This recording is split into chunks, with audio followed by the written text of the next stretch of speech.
हरिओम। ओम आनंद ma'am, Om Shanti ma'am, ओम ज्ञान ma'am. आप सभी दर्शकों का डाला छठ के अवसर पर हमारे चैनल पर स्वागत है। आज हम लोग व्यवहार जगत के अंतर्गत माँ से किस प्रकार व्यक्ति महान बनता है उसके विषय में हम अपनी जानकारी आपके बीच में रखूँगा। इस संसार में सबसे कोई परम और कल्याणकारी स्वरूप है तो वह है माँ का। माँ अपने पुत्र पुत्रियों के लिए सदैव कल्याण में ही तत्पर रहती है।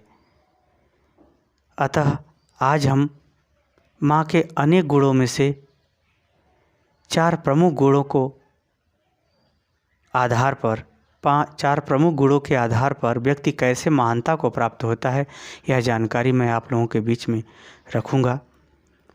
माँ से जो हम लोगों को मन प्राप्त होता है, पहला है वह गुण मन। मन की जो शक्ति प्राप्त होती है, जो विचार की शक्ति, समझने की शक्ति, किसी क्रियाविधि को स्वस्थ रूप से जानने परखने की शक्ति जो प्राप्त होती है वह माँ की ही शक्ति प्राप्त होती है। अर्थात स्त्री का मनोबल सभी के मनोबल पर भारी पड़ता है। अर्थात जो मन की शक्ति प्राप्त होती है वह माँ से प्राप्त होती है। हमारे माँ जितनी ही अच्छी होती है, हमारे विचार भी उतने ही अच्छे होते हैं। अर्थात विचारों की पवित्रता और अच्छाई माँ से ही प्राप्त होती है।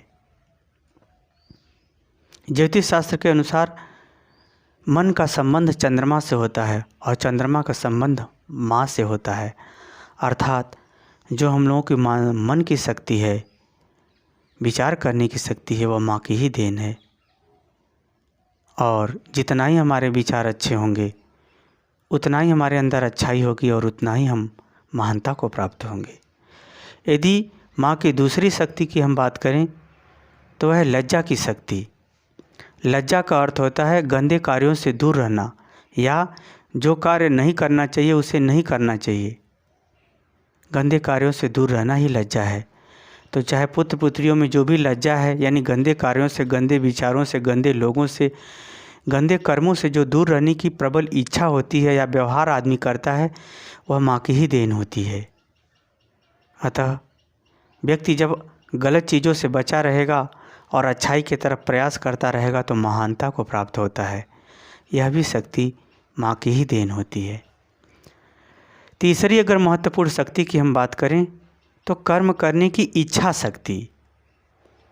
अर्थात जो आदमी का मन बार बार कर्मों में लगा रहता है, बार बार वह कार्य को लगन से करता है, वह कार्य को लगन से करने की शक्ति माँ की ही देन होती है। यानी कर्मों से लगन उत्पन्न हो जाए, ये माँ की देन होती है। यही कारण है कि जो अच्छी माताएं होती हैं उनके पुत्र पुत्रियां स्वभाव से ही अपने स्वधर्म रूपी कर्तव्य का पालन करने वाले होते हैं।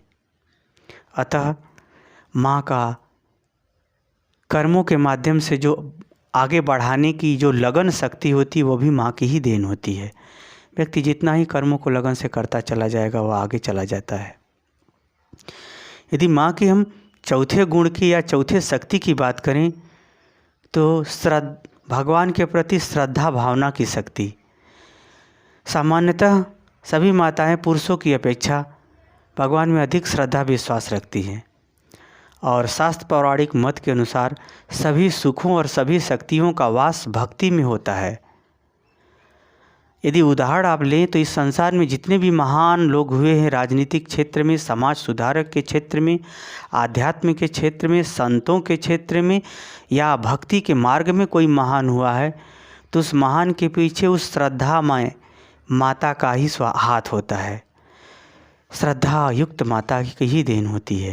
यानी सभी श्रद्धायुक्त माताओं ने ही ऐसे पुत्रों को जन्म दिया है जो किसी न किसी क्षेत्र में महानता को प्राप्त हुए हैं।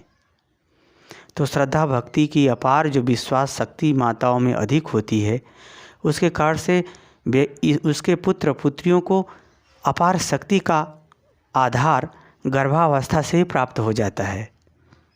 अतः हमने आप लोगों से 4 प्रकार के शक्ति की बात की जिसके कारण से व्यक्ति महान बनता है।